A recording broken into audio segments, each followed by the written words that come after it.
Our stories are brilliant. We are resilient. Our stories are brilliant. We are resilient.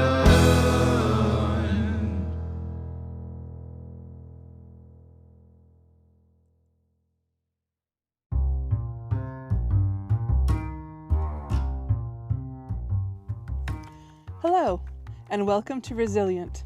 I'm your host, Jennifer Chambers. Today on Resilient, we speak with Ryan Ward, who's also known as Tokencarnie on his website and social media. Token's a circus runaway who left a toxic situation and packed his belongings on New Year's Eve before driving cross-country in a rental car to start over.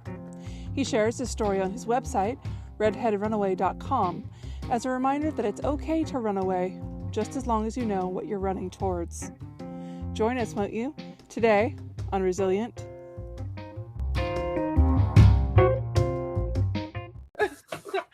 Well, why don't you start by giving me kind of like a short biography of you, like who you are? Sure.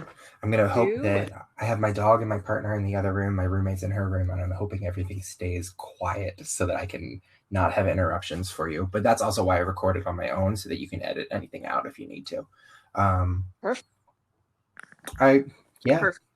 So my name is Ryan, but most people would know me as Tokencarnie. I don't use my name on my website. I go by my screen name just because I don't know. It's like I just had this discussion the other day too. It's like a separation of Token can be all the things that Ryan isn't.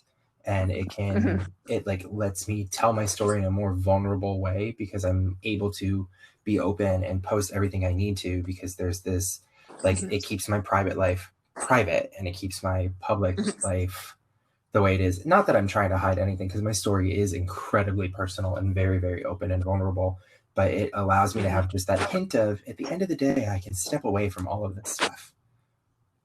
Ooh, I like that though. I think that's really smart. You have to preserve a little bit of yourself. Well, right? Yeah, exactly. And the person I was talking to about this is incredible. She's a photographer, and she has like a mentorship group that she's in, and I've known her for years. And so we like had a call about all this stuff I'm doing, and she's like, listen, since January, your story is like blown up. You've done a lot with the way you do things and the way you present yourself, and it's really impressive. And she's like, and I think that you need to just focus, excuse me, coffee burps, and understand that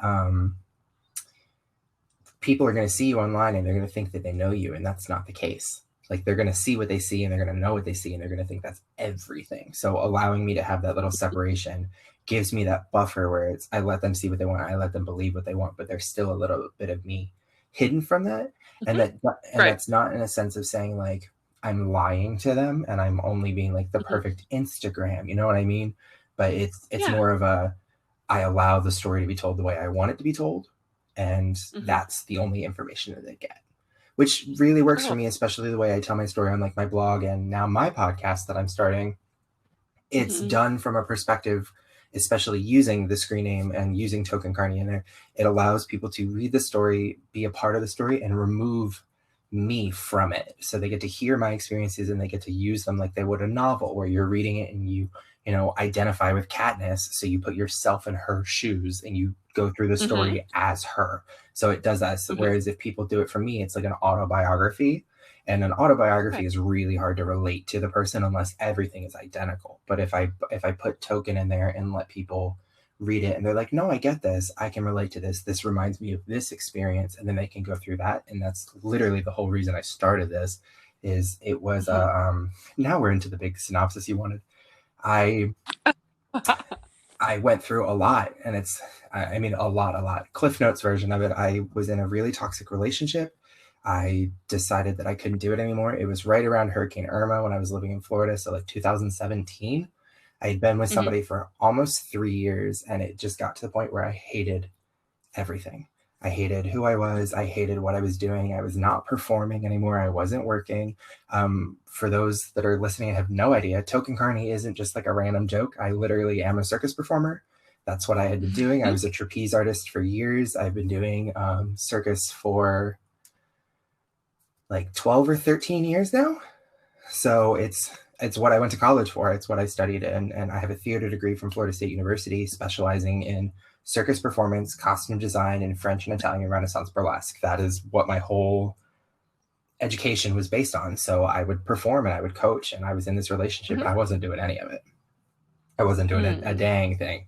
I was working a serving job, like 2 or 3 serving jobs to pay the bills. And Florida minimum wage for servers was like $5.30.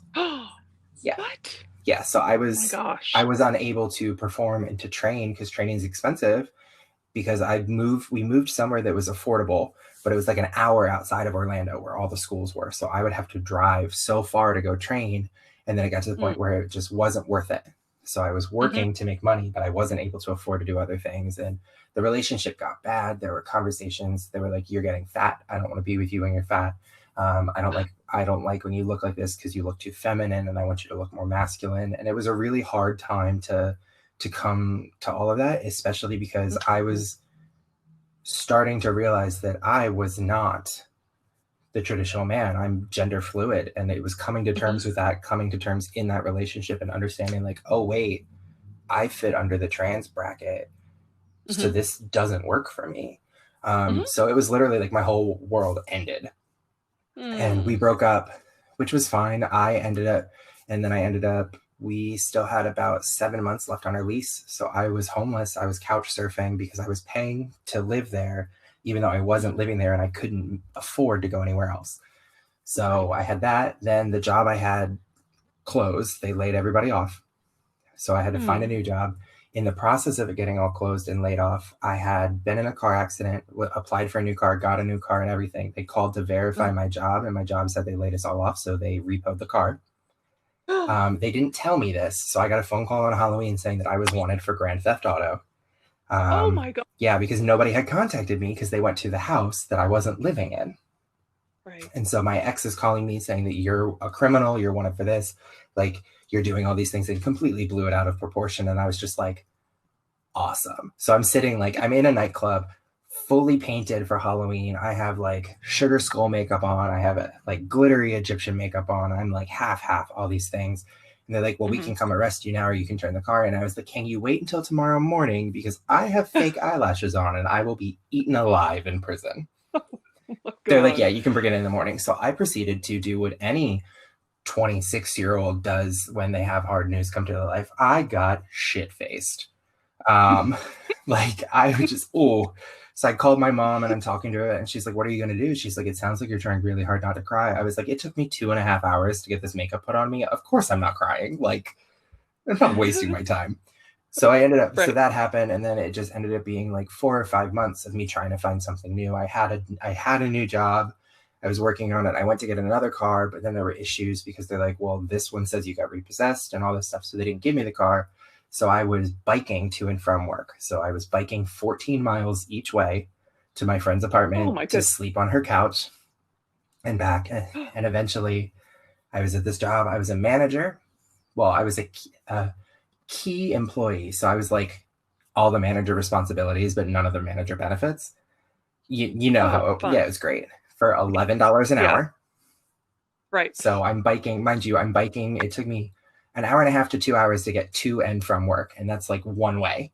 So an hour and a half. So I would leave, I had to be at work at 10 and I would leave for work at like 8, bike there, change at work, out of a backpack where all my things were that I was living out of, go work a full 12 to 13 hour shift and then bike home. And I was like, I can't do this for $11. I need to make more money or I'm going to be in problems. And I was like, I have to go somewhere else. And they were like, we understand. Good luck. I was like, cool. So it got to the point where like in March, I called my family and they're like, you're coming home. We can't. So I moved back to where they were, which was like 2 hours away from Orlando-ish. So closer to like St. Augustine. They live in Palm Coast. So it's like the Flagler Beach area. And I lived there for a little bit. Then I went to California for a work convention, met somebody out here that had roommates moving out. And then New Year's Eve, I packed everything into a car, drove cross country in a rental car and moved in here with nothing. I had no job. The only thing I knew is where I was going to live and how much money it was going to cost to get here. I had $600 in my bank account. I maxed my credit cards, all one of them. I maxed my $300 credit limit because obviously credit is something I wasn't doing well with considering my history. Right. And I came out here and I started. And so I started journaling and writing down, like each week I would do something different. Is like you started over, you have 52 weeks to become a better version of yourself. So each week you're going to do something different and that's going to be what happens. And a bunch of people were like, can you share that? I was like, what do you mean? They're like, we want to do that too. I was like, what are you talking about? They're like, these challenges, this story, like we want to make ourselves better too. Can you share it? And my blog was born. So it became 52 and You, which each week was a different post and a different challenge. And I kept up with it for about a month in 2019 because it was really hard to get situated, moving cross country, make money, all that fun stuff. So I picked it back up again this year, and that's where I started doing it again. And it's just like crazy that I went from where I went to where I am now. And now we're stuck in a pandemic and it's basically the same thing over again. Oh my God. It's like reinvent yourself one more time. Yeah, but I love it. It's I don't, if I've learned anything, it's just the fact that like I'm at the possibilities and the opportunity right now where I can, anything that happens, people are like, well, I'm scared. What do I do? How do I do this? And for me, it doesn't matter. There's none of this like, oh God, what do we do? Let's freak out. Let's panic. It's just kind of like, okay, cool. Now what? Like, what's next? It doesn't even hinder me. There's none of this like fear of change. There's none of this like, oh my God, what do we do? The lease that I have since I moved here is up at the end of this month. And we have a pretty decent amount of money saved up for us to move. And but nobody's working, and I'm on medical disability right now because I herniated my back, as you and I have previously discussed, at the beginning of this year. So I've been home on medical leave, so I'm not circus performing there either. But it was just like okay, we have a month to get this set up. We have to find a new place. No one's open right now because of the quarantine and everything. What are we going to do? And I'm literally just like packing boxes and not even phased. I'm like ready to go. So this experience has been crazy, but I think it's given me the opportunity to just take each thing step by step. And instead of going, oh my God, I'm terrified. What do I do next? How do I organize this? What am I supposed to think? It's just my brain looks at it and it's literally like, this is the end goal. This is where we're starting. How do we get where we need to in between it? And it's not, there's no blockage. There's no, oh my God, there's no like freaking out or anything. It's literally just like end goal, this goal, put the puzzles together. And I think that's made it really cool for me as a teacher, as a speaker, writer, whatever you want to call what I do. But it's really been able, like I've been able to take my story and tell it to other people and have them be like, oh, wow, I really can just do these things and not care what happens in between. And that's honestly been my favorite part of this. And with my website and everything, it's called Redhead Runaway.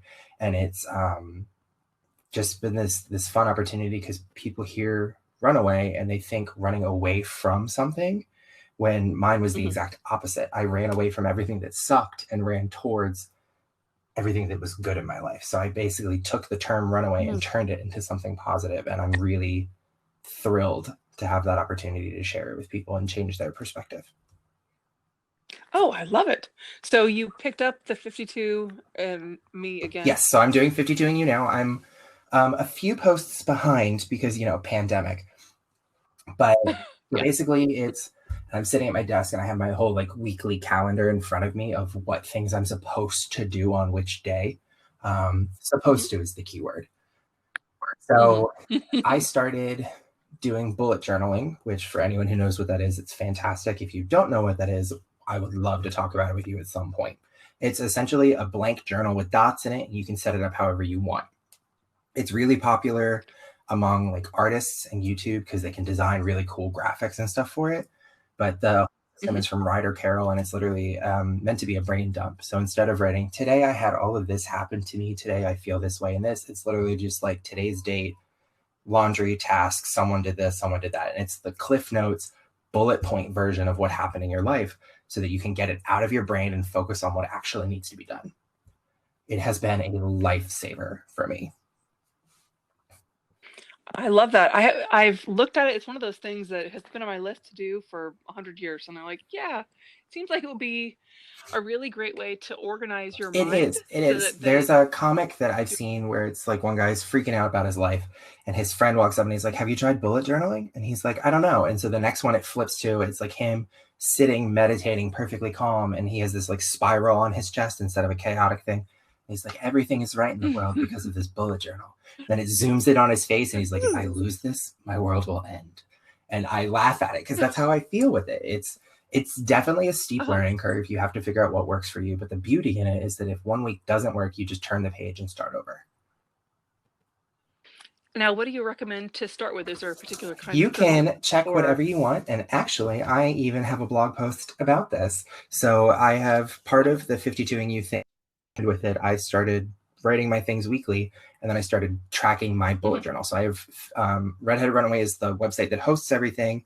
I have 52ing You, which is like the weekly challenges. And then I have something called Bujo Boudoir, which is each week I post my bullet journal layout that I've done. And then the following weekend, I post a review of how that worked for me based on its function, how easy it was to design, what I used it for, and things like that. So it's kind of like a, hey, if you don't know how to bullet journal, you can see what I've done and figure out which one works best for you. And sometimes they're like, I pull them from Instagram, I pull them from other people and do different layouts off of it. So it gives people a chance to look. But I have the sponsored bullet journal. It is Ryder Carroll's design. It is from Letchern 1917. It's sitting in front of me and I'm looking through it. You can find that at like Barnes & Noble, on Amazon. It's a really good starter one because it has a like instructional thing in the back of it. So it's like a little breakdown of how it works, but you can literally do anything, any blank bullet dotted journal. There's this one, there's Archer and Olive, there's Scribbles That Matter. Like you can Google it and find it. If you do it on like an Instagram search, people post their layouts all the time and they typically tag the book that they have, and you can go from there. So it's all personal preference. I'm probably going to change to I'm thinking Archer and Olive after this, because the bullet journal I have has a lot of what they call ghosting, where the pages you can, like, if you use a marker or something on one page, it's not that it bleeds through the next page, but you can kind of see where it was drawn. And I don't like that. But it's not like it's a bad thing. It's not terrible. It gets the job done. But if you're a very artistic, lots of color person, you're going to want a book with thicker pages. Oh, I like that. Yeah, because it's a huge peeve of mine. I'm just with regular journaling. I don't bullet journal, but I'm definitely going to start now. I love that idea. You can use like colored pencils and stuff. So I use fine liners and just like let me open my little pouch and I'll pull my pens out. So the zipper noises. I have fine liners in here that are, what brand are you? Not sponsored. Staedtler Tri-Plus fine liners. I have a colored pack of those. And then I have Pilot G207 colored, and then Precise V5 RT. Those are my favorite like pens because they're super fine. And then you can just take like a felt tip marker if you want to thicken them or like do calligraphy. A lot of people really love the Tombow markers because those are great for like huge hand lettering flourishes. I just use super tip Crayolas. It's like $15 for a pack of like 100 of them in different colors. And then I just draw everything in pencil and then color it. So I just filmed for April my first ever Plan With Me video for YouTube. So I'm going to get off this podcast with you and edit that and upload it so you can actually see me draw my layouts and like give people ideas to go from there. Yes. Oh, yeah. That's excellent. Ooh, that's fun. So tell me, what else do you do besides bullet journaling that makes you happy? What do you do for like stress relief? What do you do for fun in your life? Pardon the allergy cough. It's a weird time to have seasonal allergies, by the way. The pollen in California is crazy compared to what I was used to in Florida. And when I moved out here last year, it rained so much that we didn't really have it. So this year I'm getting like punched in the face by it and everyone looks at me like I'm dying. And I'm like, calm down, it's allergies. Like, calm down. So for me, I'm obviously a storyteller, and that's how I get my like stress relief. So I know that it's one of those things where like, yeah, I do bullet journaling and yes, it ties into it, but Redhead Runaway, my website, is my stress relief. It's me like it was essentially started as a diary. It was done for me to like put these things through and process them and like work through them on my own. And then it just kind of become a shared thing. So it's not even like oh, you're just trying to promote your site. No, really, this is how I work through my stuff. This is what I do. So I have the bullet journal in there. I have the colors. I have, my whole list of things that I want to do and create and put up. But I'm a huge craft person. Like, I'm a huge DIY person. You can I can look at a picture on Instagram, save the photo on Pinterest, save the photo, and I will try to duplicate it just for fun. I love to cook. I love organization is something that oddly enough, I'm really good at. And I think that that's just because I had literally no control over my life for so long with all of these things going on that I became organized because it was the one thing I could control, which is like where my Bujo came from. So I have a lot of people that ask me, they're like, how do you organize this? How do you teach me that? And so that's something I'm going to be adding to my website, is little like personal organization things, because for some reason, me organizing my life and then organizing other people's crazy calms me. And that makes me feel crazy. No, I think that would be super beneficial. Having small tasks that just tell me how to do it. And I don't know how to organize. Like, I've gotten so good at stuff like that. Like Marie Kondo, everybody talked about that. And I was like, wait, people aren't doing this? Like, well, when that first came out, my friend's like, yeah, I Kondo Marie, or like I Con Marie'd my closet. And I was like, what are you talking about? And she showed me, and I was like, wait, this isn't just like a regular Friday activity for you?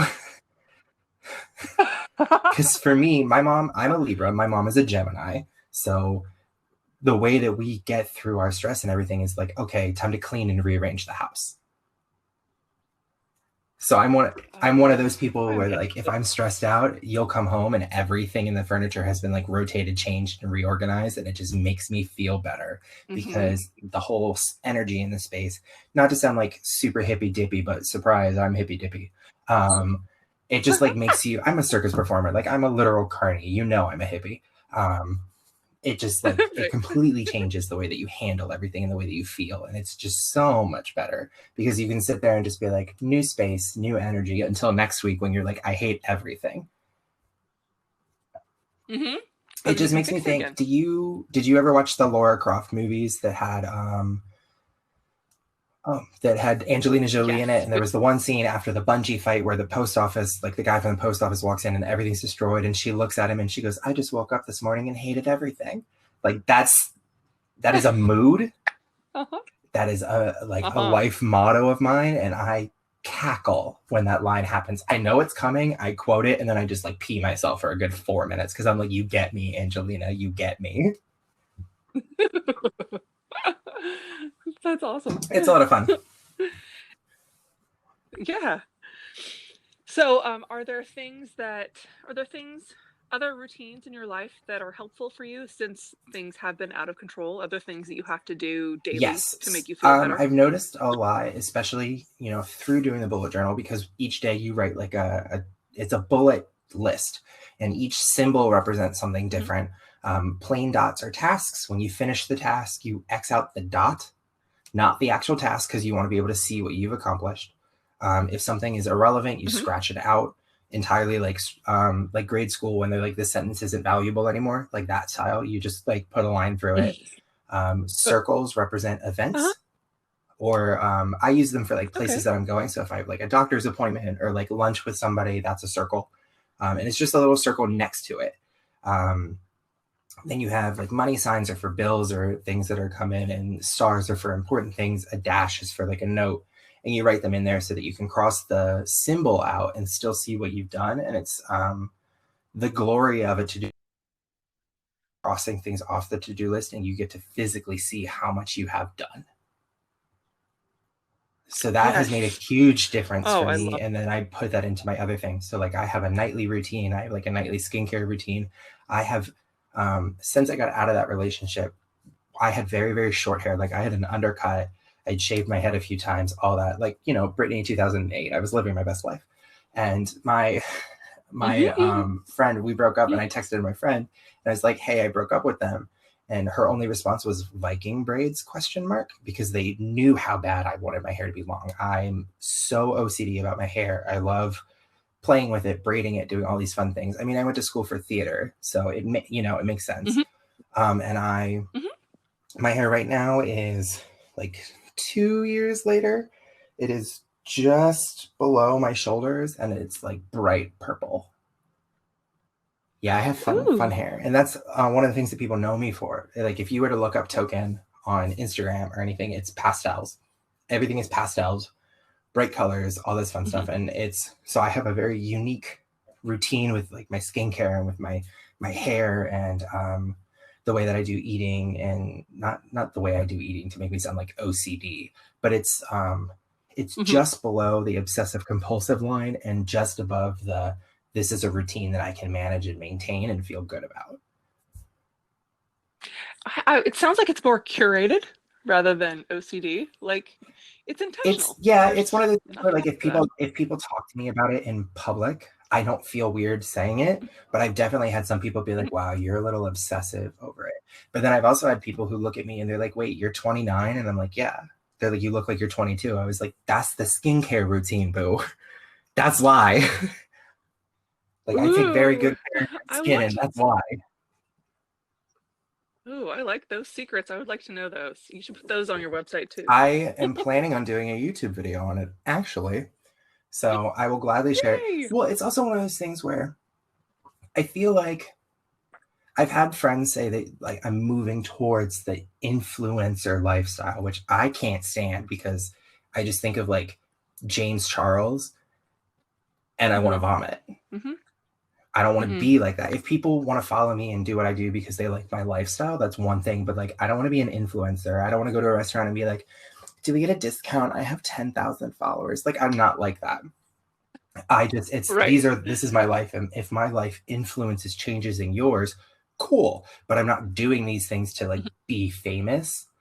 But I've noticed that in that environment, a lot of the influencers are like, so many of you have been asking about this. And so many of you are doing this and like flipping their hair and everything. I'm like, shut up. Just tell me what skincare routine you do. And it's like this super long story because they're trying to get the views and trying to get noticed, and they'll like sponsor products that they like. And I'm not like that. I shop at TJ Maxx. I use like half of the skincare products I have were like $5 or under, but they work for my skin. And like, I know what I'm doing with my hair, so I know which ways to do it. And it's different for everyone. Like, if somebody has curly hair, they obviously cannot use the same hair care routine that I have, but I at least know enough about it to be like, hey, if you have curly hair, this is where you would diverge and you would use this, this, and this instead of this. And it goes from there. And it's a lot of trial and error too. Like, for me, this is what works for me. This is how I got to where it works for me. Go ahead and like use my advice and try and figure it out on your own. But I never, ever want it to be one of those things where people are like, his new skincare routine is out and I want to go watch that and live just like him. Like, no, your skin isn't mine, but you can look at what I'm doing and figure out what works for you. That's cool. Yeah.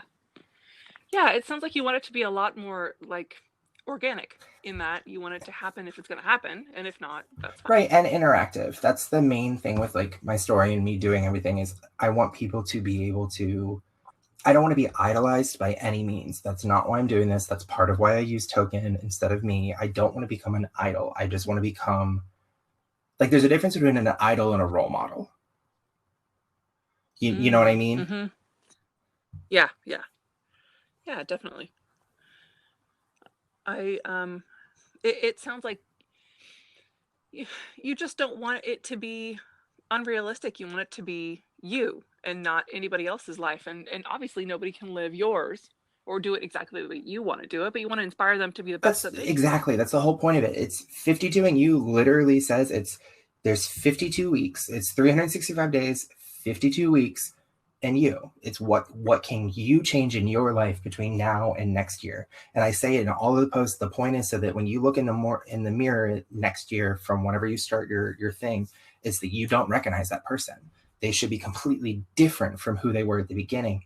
And it shouldn't be bad changes. It should be, I'm living more like this person, living like that. It should be a completely individual journey between you, your mental health, your well-being, your benefit of your life, because every person's life is different and every person's life has different influences. And one of the things that I've talked about multiple times is the match theory, where a matchmaker burns, it lights. Uh-huh. And there's two purposes to that. You can either, your passion, which is what your match is, it's your mission, your passion, whatever you're doing.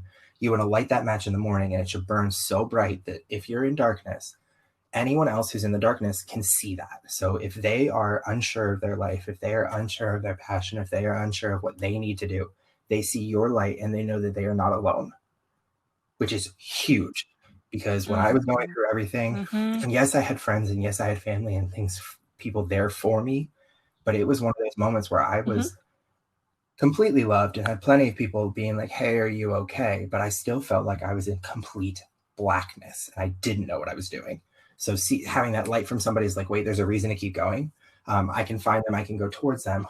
Or if you're the opposite side of it, that match is used where, let's say you've started like burning out and your fire is not as bright, your passion's not as bright, you don't know what you're doing. And then somebody comes along and their passion is really bright. You catch fire because of them and it reignites your purpose and you keep going.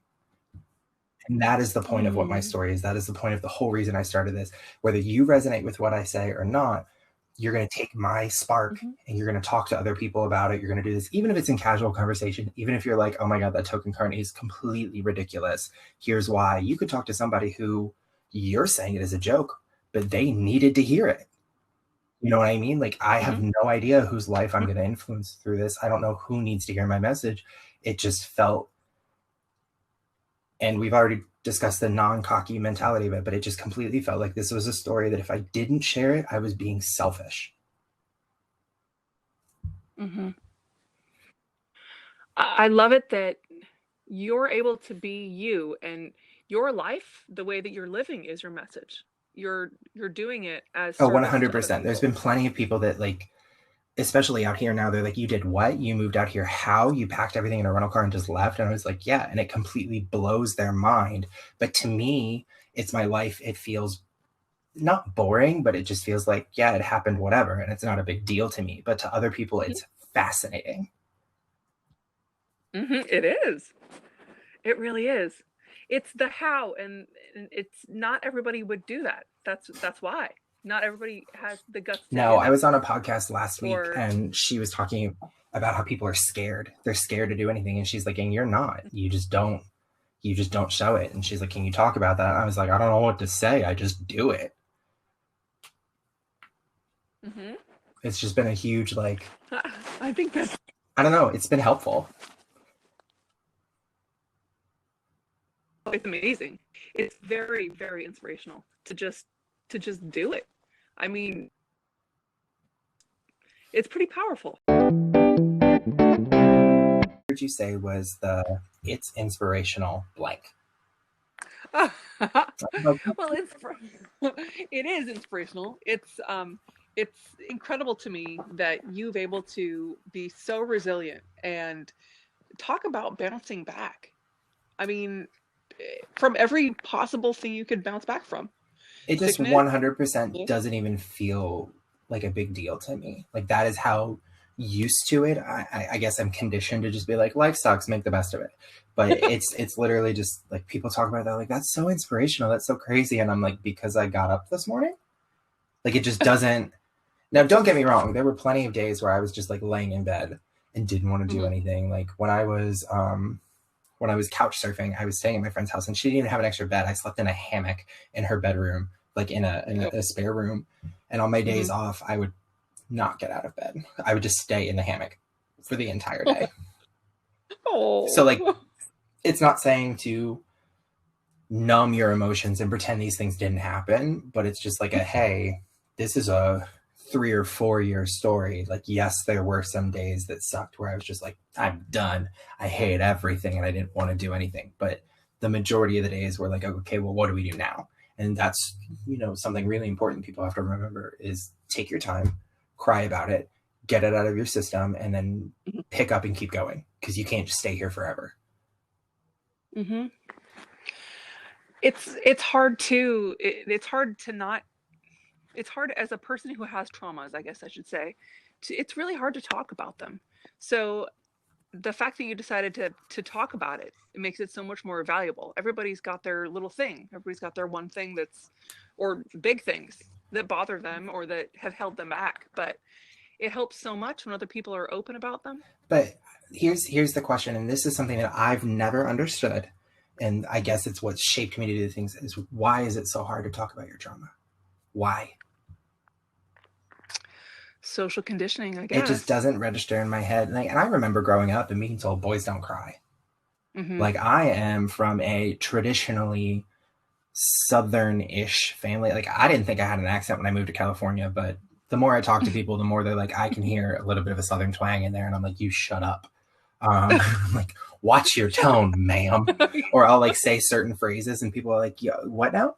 Like, it's, so I grew up with that. Like, I was in Baltimore when I was little, and we would go to like the baseball games and hot dogs and football and all of those things. So for me to grow up and be like, art school was a change. So it was, and I'm very fortunate that I went to a theater program, one of the best theater programs in the nation. And and that's stats. That's not even me just being nice. That's statistically proven. Where every morning it was like, my roommate was an engineer, and it was 8 a.m. he had to turn in an engineering light board. And I had 8 a.m. you have to sit on stage and cry and tell me about your trauma. Like, it was a completely different thing. So I feel like I've been taught differently to process my emotions and handle things. So a lot of my journey and me talking, people are like, I can't believe you're so open talking about your sexual abuse, your emotional abuse, your being homeless and being these things. And I'm like, well, what am I supposed to do? Be ashamed of it? And I know that some people don't operate that way, but I'm hoping, in the same way that people talk about death and things like that, that by talking about it, I kill that notion and desensitize the fact from like, you should be ashamed of this thing. Because for me, it's not like, none of these are my fault. You know what I mean? Like, oh, my picker's broken. I picked the wrong person and they ended up abusing me. Like, okay, cool. So I can either cry about how I'm a victim, or I can be like, this was a mistake, learn from it, keep going. So all of the traumas in my life are like building blocks that made me who I am. And although I wish none of this on anyone, I don't want anyone to relive the experiences that I have relived, I'm hoping that by talking about them and using that, I can show other people that it's okay to do these things. It's okay to go through these, as long as you're learning from it and as long as you're doing something. And one of the things I say on my website all the time is that my story is the perfect example of, it is okay to run. It is okay to leave situations that don't benefit you and do all these things. Mind you, I don't want any like 16-year-olds being like, my parents hate me, my job sucks, let me just quit and run away. Like, that ain't what I'm saying. But I am saying that if something doesn't benefit you and you are able to leave that situation, do it. And I wrote that it is okay to be a runaway as long as you're running towards something. And that's just the big thing that I want people to take away from this, is like, trauma is okay. It's okay to talk about trauma. It is okay to process it. It is not okay to let it consume you. Because then you become the victim. Right. Right. And it's such a hard thing to come to terms with. I've had several of those kinds of experiences in my own life. And you're right. It's only when you have the courage to say that, this is not okay. This is not okay. And I can choose something different in how I react to it. And I can choose to go in a place, in a direction that's healthy for me. And for everyone listening, this isn't easy. It is not easy to wake up and be in an abusive relationship, abusive situation, whatever, and go, I need to change this now, to get up and leave. Not everyone is as fortunate and as strong-willed as I am. Like, to be if we're being completely honest, the reason that I left my situation is because I was just done with it. I was fed up and I was like, I don't want to do this anymore. So I was more stubborn than anything. I was like, I'll be damned if I let you control my life. However, it took like 3 months for me to get to that point. You know what I mean? So like, people hear that you left the situation, but they don't hear everything that goes into it. And they have to understand that it's different for everyone. But I'm not going to victim blame anyone. I'm not going to tell people they're wrong for how they process their trauma. But I want people to understand that you can overcome it, and you should. And sometimes it's as easy as talking to me, because I've talked to plenty of, not me specifically, but somebody, but I've been talking to people about their trauma, and I just go, why? Why does it bother you? Over and over, until eventually they're like, you know what? It is dumb. You're right. And sometimes it just takes that soundboard of somebody going, hey, I love you. What the hell are you doing? For them to like comprehend and be like, oh my God, something needs to change. And for me, it was just the fact that I was in a relationship with somebody who made me feel ugly, but not ugly in the sense of vanity, ugly in the sense that like I was just, everything about me was just ugly. The way I was acting, the way I was dressing, the way I was carrying myself, the work I was doing, like it wasn't me. I was living my life for somebody else. And in the process, I wasn't living. Everything in that relationship life, it was perfect on paper, but I didn't like what I was reading.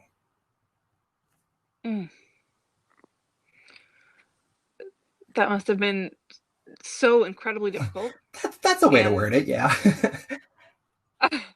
But I appreciate very much that you mentioned that it took some time. Like you realized it, but you know, you don't always get to up and leave a situation flat. You know, sometimes, like you're saying, it takes a little while for you to really Right, and at the same time, you have to understand that if you're a victim of abuse or something like that, it's not easy to just leave that situation, because as we discussed with mine, I ended up homeless because of it. I had friends that I could couch surf with, so I wasn't living like on the street and things like that. Like it wasn't homeless living in a cardboard box, but it was still, I gave up everything. But for me, losing everything meant more than staying. Like it was, I weighed the pros and cons and I was like, just go, just do it. And so I did. And sometimes that doesn't work for people. If you're in an abusive relationship, it's hard to leave. What if you have kids? What if you have this? Where are you going to go? What are you going to do with them? How are you going to take care of them?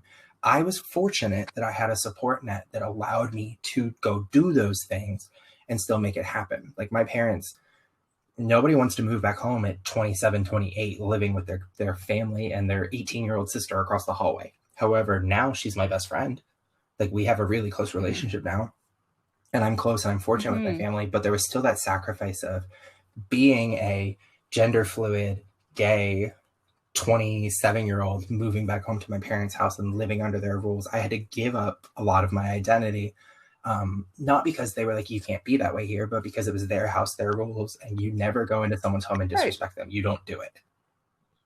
So it was just like a difference there. And I'm not saying my parents are super strict and crazy, but I went from being able to do whatever I wanted at any time of the day to being like, no, I have to stay in my room and I can't leave now because it's 2 a.m. and I'm at my parents' house. Like, there's a little different. Like, I can't be drunk at noon in my family's house because they're going to be like, so what you doing? You know? So you have to make it work for you. But 100%, if you're going through something, literally write everything down and just think about it. Just weigh it out. Because there's also that sense of imposter syndrome where when you're processing everything, you're like, I can't do it because of these. I can't do it because of these. And my I can't do it is, I can't do it because we have a lease. I can't do it because we live together. I can't do it because we live together. What are we going to do because we live together? And then eventually I was like, you can still pay rent and not stay there, dumbass. And so I did. Like, that's literally what happened. Oh, I'm so glad.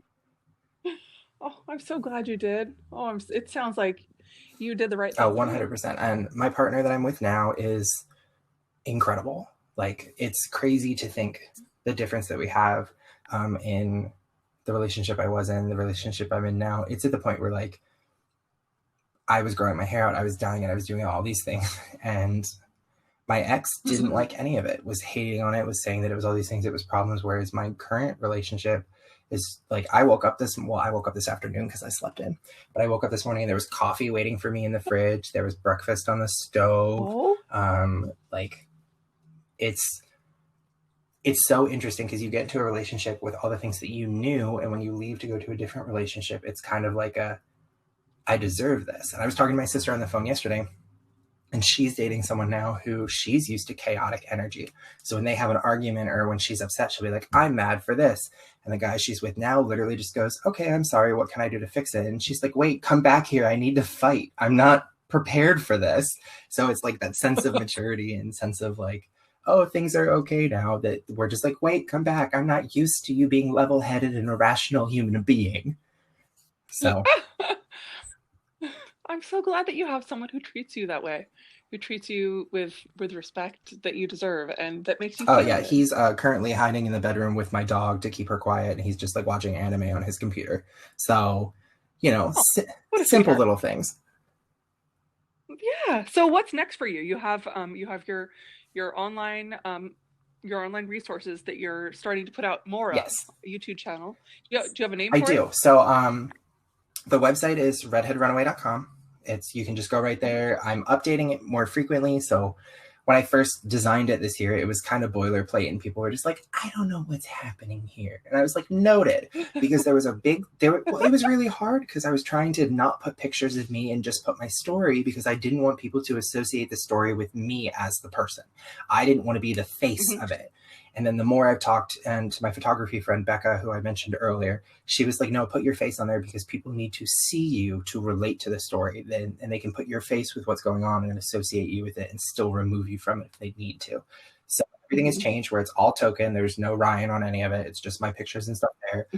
52 and You is on that website. Bujo Boudoir is on that website. Redhead Runaway, the podcast, is currently being filmed. That's going to be on there. So there'll be two versions of that. There'll be one that's exclusive because I use Patreon because I don't like advertisements. I feel that if you're on a website and you're on a blog and a bunch of ads pop up, it ruins the experience. And with how deep of a story my situation is, and the 52 and You posts are long, and it's not that they're long because they're boring and I'm like being wordy. They're long because it is a life self-help coaching type experience, and it needs to be long to get the point across and like get it through your head. So that's, it's fine. Bujo Boudoir is real short. It's like 3 paragraphs. And I'm like, this worked this week. This didn't. I'm sorry.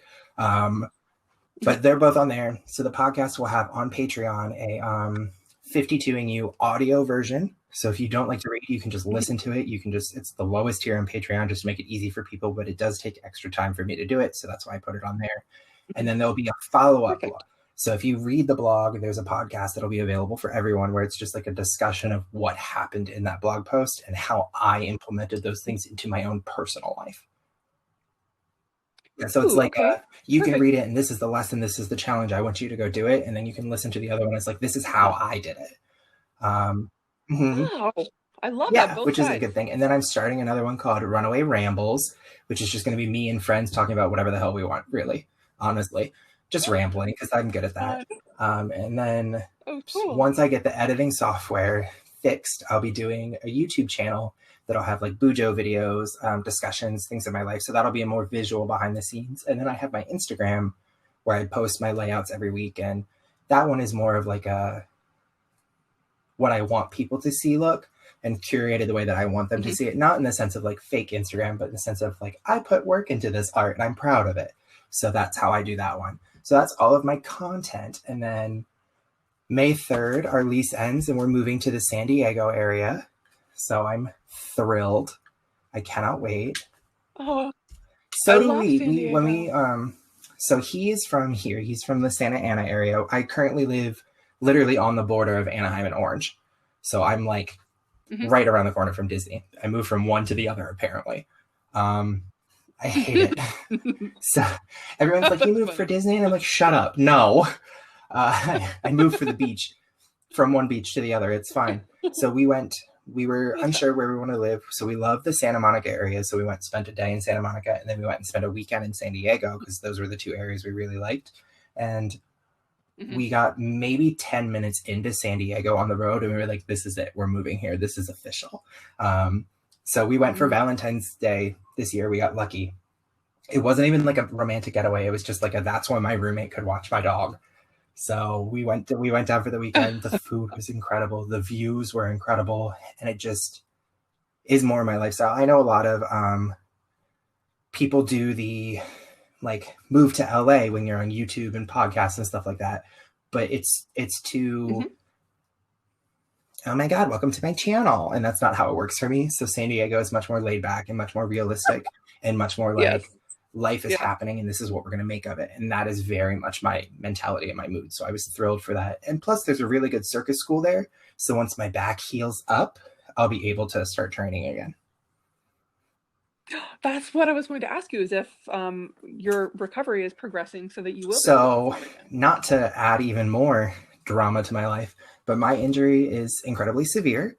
So with a herniated disc, average herniated disc is between 2 and 5 millimeters. Large is considered like 8 to 10, and anything above that is considered very large. I have an 18 millimeter herniated disc, which is one of the largest recorded ones. Yeah, and I Googled it to check. 18 millimeters is the largest that I could find just to make sure. But my doctors they don't understand because I should technically be paralyzed. I shouldn't be able to move around or anything. And I can walk for between 10 and 15 minutes at a time. So they're very confused because I shouldn't be able to move at all. And I can't. I'm up, I'm moving around, whatever. I just can't work. I can't like go out places. Sometimes I have to use a wheelchair. It just really depends. But I'm just taking it day by day and hoping it gets better. Based on the severity of my injury, they told me it could be a year or two before I'm able to do anything physical.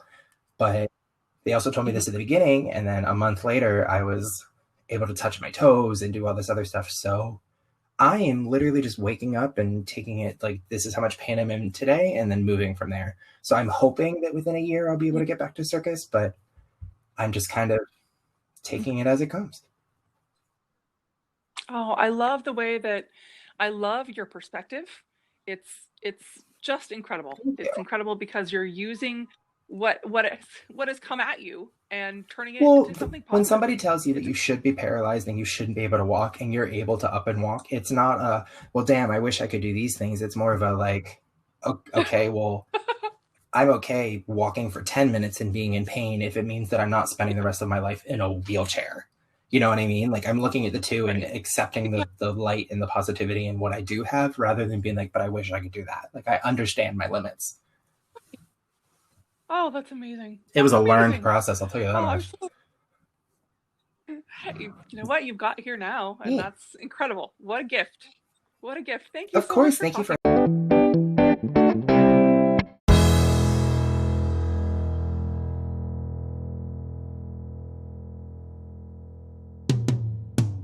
Sometimes we have to start over.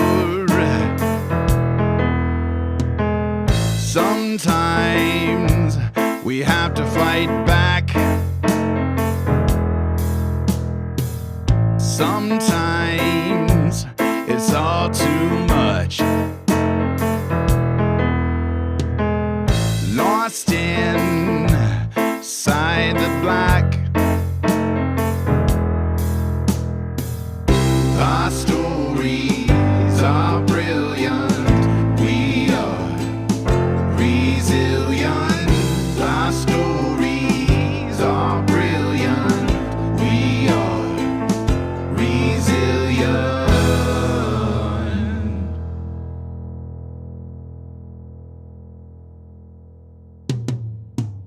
Sometimes we need to lift the voices of those who've overcome and expose the ones that made the choices